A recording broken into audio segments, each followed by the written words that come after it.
Before we start the show, let's hear from one of our sponsors. Their support keeps this show free for you. All you homeowners have unique needs. Some feel the need to leave up holiday decorations year-round. Others have the need to use their garage as practice space for their new metal band. And because each homeowner has unique needs, Geico helps you get the right coverage for your home and what's in it. That way, you get exactly what's right for you, even if your needs are unique. Get more with Geico.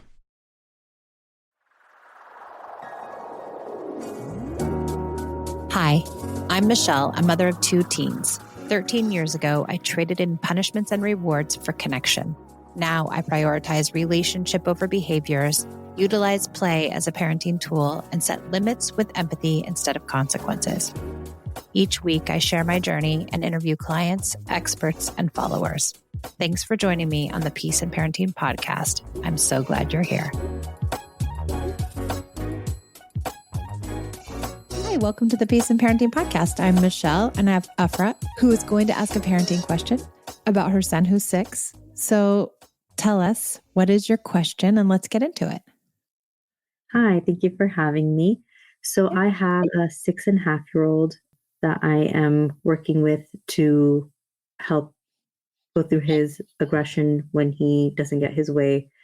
And I am struggling to understand how to lean into the tantrums because I don't feel like he has traditional tantrums where it's a lengthy crying it out. They're quick moments where he gets really aggressive physically and he hits or he slaps or he screams or he cusses and then it's done. And so unfortunately, I don't know if that is him throwing a tantrum and I don't know how to support him through it because in those moments, he doesn't even want me near him. Right. He continues to hit. And even if I'm trying to put a pillow between us or I'm just like, hey, I'm just not going to talk. He just like, just get away from me. I don't want you near me. And he gets even more physical.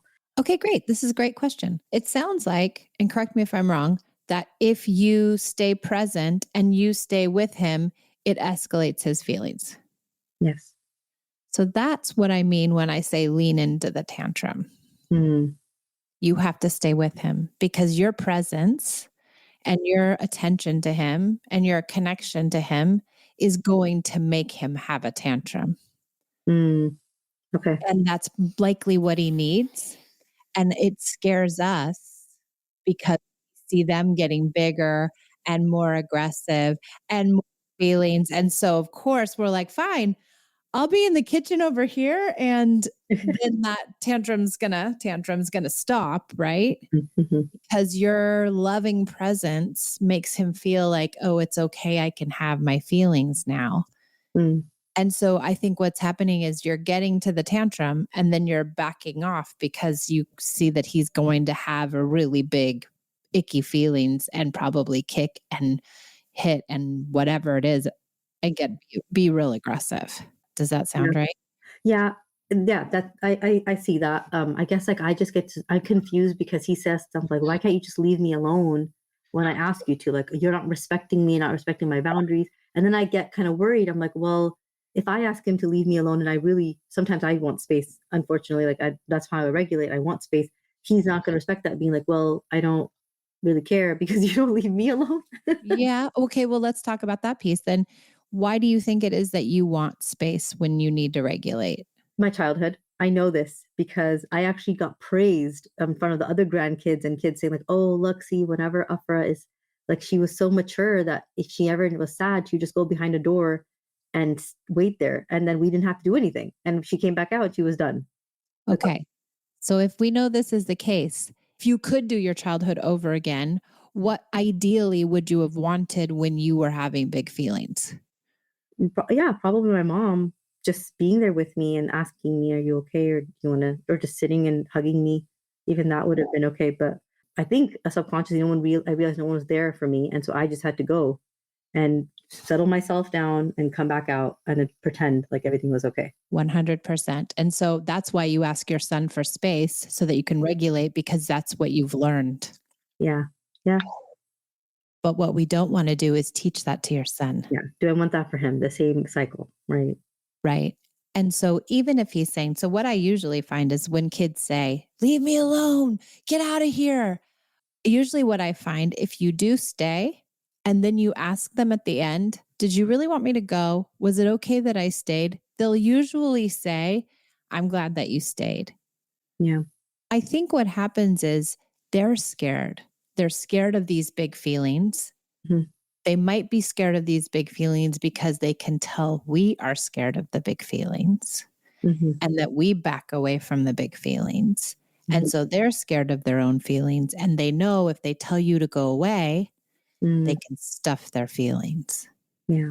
So I would try an experiment. Try staying one of these times, saying, I know I'll never leave you when you're upset. I'm going to stay right here. Even though he's asking you to leave, I don't know if he necessarily really means it. Mm. So I would do an experiment and I would stay all the way through one time to Mhm. see how it comes out in the end.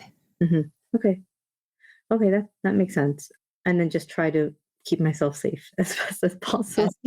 Yes, yes. Now that's the bigger issue, right? We got Yeah. to keep ourselves safe. So it's like, do we get a pillow and do we put that pillow Mm. in between us? Do you say, push against my hands as hard as you can? Push, Mhm. push, push, push, push, push. Do you really let him be physical? Mhm. Do you let him hit the pillow? Do you back up just a couple steps so that you don't get hit? Yeah. Like, what can you do to do you block his hands if they come at you? Do you block his feet if they come at you? Yeah. What can you do to keep yourself really as safe as you can? And hopefully, he's 6 and I know no one likes to be hit.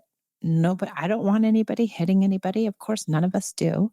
Mhm. But he is 6 and a 6-year-old trying to hit you is a lot different than a 30-year-old trying to hit you. And I think sometimes we get very worried. Like, if I let him hit, is he going to end up a 30-year-old man hitting women? And I just don't think there's that through line there. He's dysregulated, he can't manage, and so he's physical because he's in fear. Okay. Yeah, I try actually not to say a lot because I realize for him, like the more I'm saying, I think I'm just causing more stimulation. So I think I'd probably be there as silently as possible, at least in the start. Then Yep, maybe later on, just sit in quiet and just show him that I'm here.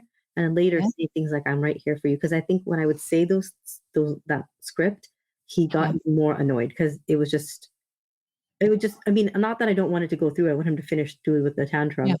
but I don't know. Remember, then maybe that's leaning into it though. Maybe I should irritate him and get it out. Well, I So, like I like how you question yourself, and I like that thought process, and I think both things can be true. Like, it can be one that maybe you should say a few things to, like, push him deeper into his feelings, just better. and if you do, don't be scared of that. Yeah. But Mhm. if you choose to be quiet and just, bear witness to what's happening, I think that's fine too. And I think you can experiment with different things. Mhm. Sometimes when I would say to Esme, because she was really had lots of tantrums, I would say to her, I'm right here. I know this is really hard. You don't know it's hard. Mhm. But Mhm. I almost was like, oh, if I say I know this is hard and you get that mad, Yeah. I know there's stuff in there that needs to come out. Yeah. So Yeah. I know it's not just me saying, I'm right here for you. Yeah. I know she's irritated and agitated and overwhelmed with other feelings, and that maybe me telling her I'm right here is going to help her get it out even better or even faster. Mhm. Mhm. Yeah, and I think I've been trying to pay attention to the times where across the day he's getting irritated by things. Like, so I'm like, okay, it's starting. I think he's building into like just the little talkbacks and like a little bit of that irritation about just things me asking or saying anything.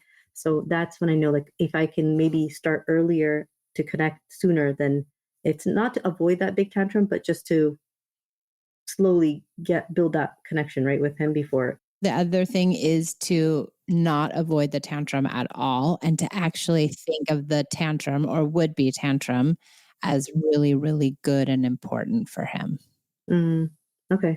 It will matter not how much connection you build in. Mm, He should be having a couple tantrums a day anyway. really? Okay. Yeah. Okay. Yeah. So we're not trying to avoid that big emotional. We're actually trying to have it. Yeah, and me sitting there is helping him regulate, like just not really saying or doing anything much. That's helping him. Well, I think because you're not responding with any negativity at all, you're not saying like, don't have your feelings. You're also not praising him if he is, shutting his feelings down like your family did. Mhm. You're just bearing witness and you are modeling self-regulation is what you're really doing. You're modeling what it looks like for somebody to be in a hard situation with lots of feelings and lots of aggression and lots of things going on, and you're able to self-regulate. And he's watching you. He's watching you self-regulate, and he's learning what self-regulation is by watching you just stay calm. I see. Okay, that makes sense. I never really knew like what is my job? Like how am I actually helping? Apart from not making them feel abandoned, right? I was thinking like how am I actually helping them cope? You're modeling and modeling. So there's some studies out there that say social scientists have found that 80% of what children learn is what's modeled to them. Mhm. So if you model this to him every time he's having feelings, Mhm. in 10 years from now, when he's 16, he's going to have so much experience with a self-regulated parent. Mhm. And so he'll be able to use that to inform his own self-regulation. Okay. Yeah, that's good to hear. Thank you. Yeah. Before we continue, let's take a moment to thank our sponsors. Their support lets us keep bringing you the show completely free. Taxes was feeling so stuck. Sitting in traffic, squeezing into a parking spot, all to squeeze in getting tax help during your lunch break. Now Taxes is a TurboTax expert who does your taxes for you, while you go about your day getting real-time notifications about their progress and the most money back guaranteed. Now this is Taxes. Intuit TurboTax. Get an expert now on TurboTax.com. Only available with TurboTax Live Full Service. Real-time updates only in iOS mobile apps. See guarantee details at TurboTax.com/guarantees. Are you sick of the sibling fighting? Are you tired of asking your child to do the same thing over and over and over again, only to end up using threats and bribes to try to get them to cooperate? Well, it doesn't have to be like that. You can learn the ideas of connection through our Connected Parent Mastermind group coaching program. We meet 3 days a week. Myself and my 2 coaches hold meetings. We also give you access to all of my online materials, meaning 10 modules of instruction, PDFs, podcasts, and my book. You get to join our school community and interact with coaches and myself and so many parents who are doing this work just alongside you. So if you're feeling stuck, or if you want to accelerate your connected parenting practice even further, join the Connected Parent Mastermind. Click the link in the show notes for more information.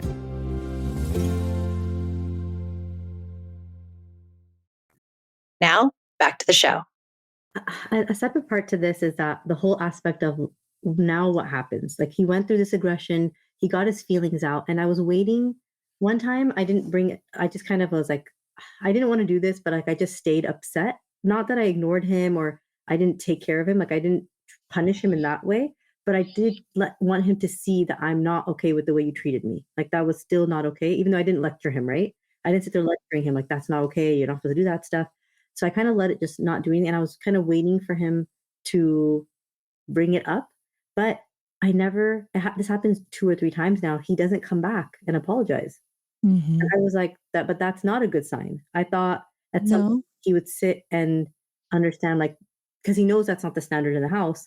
Why did he not come back and feel bad? And that's what worried me, that he thinks this is okay. And mom just is complacent and will just keep Right. getting hit and she doesn't do anything about it. And she just sits quiet and I don't get in trouble. And so I can keep doing this every time. And all that's going to happen is, and he said a comment too, like when he hit me and I kind of turned away, he's like, you're fine, you're fine. And obviously probably to lessen his own guilt, he didn't want to feel like he hurt me, but he never came back to check on me, or he never came back and ever said like, I'm sorry yesterday that happened. He did it once. And then I was like, okay, this is working. But then he hasn't done it after that. And I don't know what's going on in his head. Okay, this is good. I like this. We're getting into a deeper area here, which is really good. Okay, one thing is it could be, I don't know, but it might be because you showed your disappointment, he can almost be mad at you to some degree because you're not loving him unconditionally.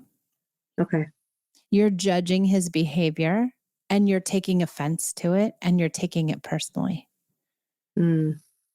And if you show that to him by being standoffish, Mhm. he can tell.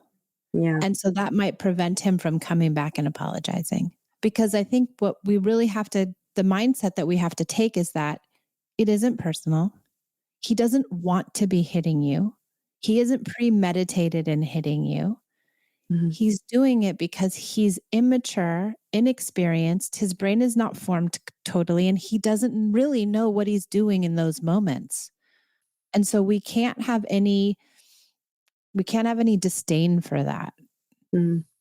It's better if we just come with this idea like he's having a hard time. Yeah. I'm not going to take it personally, and I'm not going to expect an apology. Yeah. And just because you don't get an apology doesn't mean anything is working or not working. Mm. Because just like you said, he said, you're fine, because he knows you're not fine. Okay. And he knows he's responsible for it. And he has a good, kind, conscious heart. And he feels shame and embarrassment and guilt already. And so he's telling you that because he's basically saying, I messed up. Mm-hmm. And apologies come in all different forms. Apology can come in a form of him being nice for the rest of the night. Apology can come in the form of him asking you to play with him. Apology can come in the form of all kinds of things for kids. They don't have to come up and just say, "Oh, I'm so sorry I did that, Mom." Mm. Okay. And let him have his process. He's 6. Yeah. You have to remember he's 6. He's got 22 years of brain development before he's fully developed. 22 more years. Wow. He's a embryo in all of this. Yeah. Okay. So how I respond is with love. Like just just be like as if nothing happened. Be as if nothing happened. He knows that he's not supposed to be like that. Mm-hmm. He 100% knows that because of you guys live in a moral house. So you just have to be neutral about it. I think the more neutral you can come, the more he'll be able to take responsibility. Okay. I always just get worried about what he's going to think is acceptable going forward, right? That's always my fear. Like if he thinks it's okay to treat your family this way, how is he going to think it's okay to treat and I think about his future, like how is he going to think he can treat his wife and whoever else, right? It is around him because he thinks, oh, I'm allowed to treat my family this way because I expect them to always give me love back, no matter how I treat them. That's my worry. That's the message I'm giving him. Well, no, I think what the message that we're giving them is that we are the safest people in their life. Mm-hmm. Their teacher is not going to be safe. The other adults in their life are not going to be safe. Their friends are not going to be safe, but we are the safest people in their life, and they can have their worst, hardest moments with us. Mm-hmm. But has he ever hit his teacher? No. No. Do you think he ever would? I ask him all the time, like, why do you won't do this to your teacher? He's like, no, I wouldn't. I was like, why do you do it to me? He does it to you because you're safe. Okay. Because he knows that you will love him no matter what. Yeah. Yeah. And that's where they should have a space to get it out. And unfortunately, we are that space, but you're not telling him that you think hitting is okay because you're allowing him his feelings. Mm-hmm. He knows good and well that that is not allowed in your house. He knows good and well that it's not acceptable to hit people. He's just overwhelmed and can't deal. Okay. Yeah, I think about the future too much. So I just need to focus on the modeling, and then it should come. It should come hopefully with the time. Focus on him at 6 years old, being just unable to process his feelings. He's not always going to be like it, Afra. He's just not. Yeah.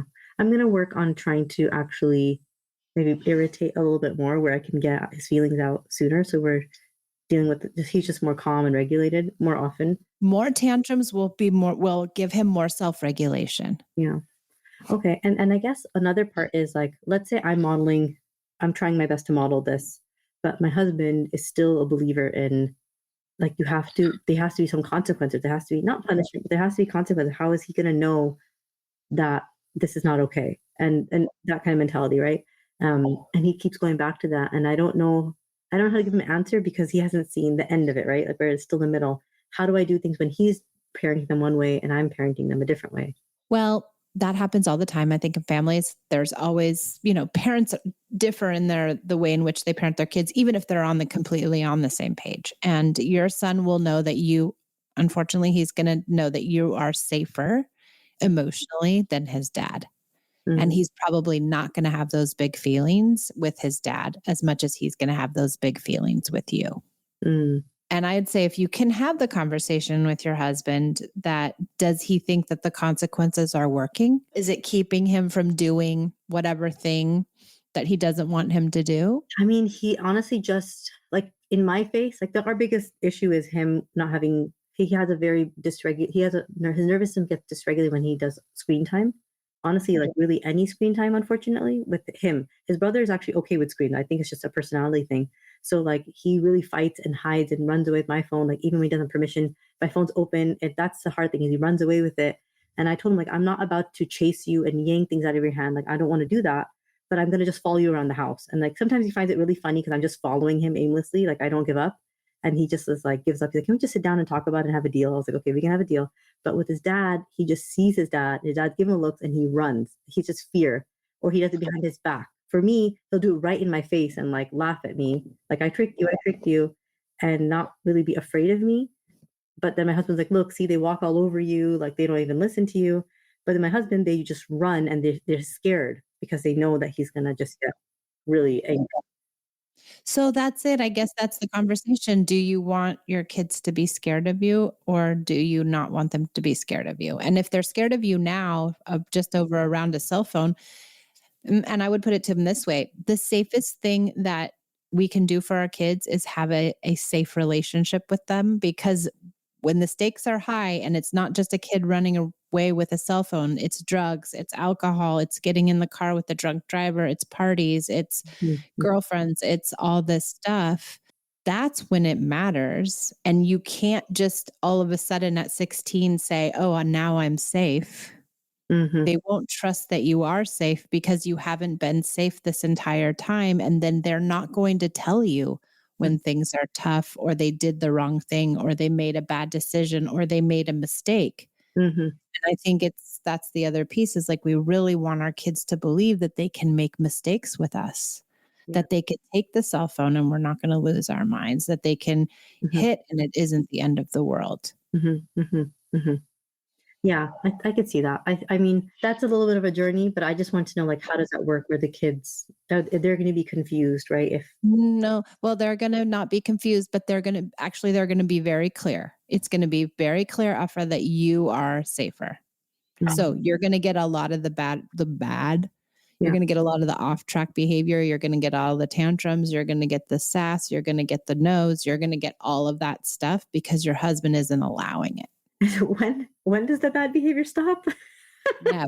Never, ever, ever, ever. It's always, my daughter's 19, and I mean, she's pretty regulated, but I'll tell you what, she still does the wrong thing. Yeah. She still picks a fight with her sister. She's coming home on Wednesday, and Pia said, please don't let her come home, Mom. Please tell her she can't come home for spring break. I said, what am I supposed to do? Tell her she has to like go to a hotel? And she said, she's going to get in a fight with me. Just tell her not to be here. And I can already see it's going to happen. Those two are going to get in a fight. Yeah. It happens often. And it's just like, that's part of being in a family. It's messy. Yeah, no, I know it's a lot, but I know I'm just mentally preparing for like, okay, this is just what it is to be a parent, like you're there for the good and the bad. You can't will them into compliance. And that's not who I want them to be. I don't want them. I like their strong one. I like that he pushes boundaries and questions, and I'm okay with those things. It's just the aggression and a little bit of like the arrogance that I see. I'm like, okay, it feels a little like he wants everything his way, right? I'm like, you can't. I talked to him outside that like, hey, we're a family, so everything has to work with what works for everybody. It can't just be just what you want and just what I want either. No, and I mean, we have to set limits. Sometimes we have to say no. And I guess the other thing, when they don't get their way, quote unquote, I think it's just being okay with them not being okay with it. Like, I think what has happened when we were growing up, probably, I know for me, for sure, if I didn't get my own way, I couldn't complain.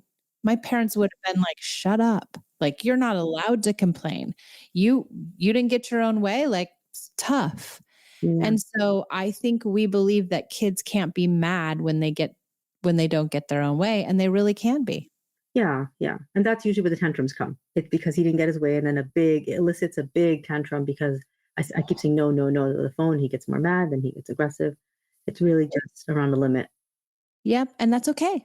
Yeah. Let him be mad, but don't rescind your limit. The limit is the limit, but you can be mad as long as you like. Go right ahead, have your tantrum. I'm going to be here, but it's still the limit is sticking. Yeah. Okay. Yeah. I think that I've learned two things is that leaning to tantrums, I think, will help get those bad feelings out and help him to be a little more regulated. And then maybe sometimes me holding the boundaries I notice better now, not being so permissive. And just sometimes I have moments where I'm like, I don't really want to fight this. So he ran with the phone. I'm just going to let him keep it, Versus there are times where I'm like, I don't want him to have my phone. I need it for a purpose and I need it back. So when I stick to what I'm saying, he's actually putting up less of a fight because he's like, Mom's not giving up. She keeps following me. Like she doesn't stop following me at some point. So I think it would lead to him respecting the boundary more because he's like, she's not getting mad about it and all those things. Yeah. If you're calm about it and you listen to the feelings, it's great. Boundaries are we need them. We have to have them. So they're good for two things. It brings out the tantrums and it brings out some sooner cooperation sometimes, I think. That's right too. Yeah. You're getting it, Afra. Slowly. Surely. Not really. I see lots of growth. Thank you so much, Michelle. Yeah, you're so welcome. Thanks everybody for joining us on the Peace and Parenting podcast, and we'll see you next time.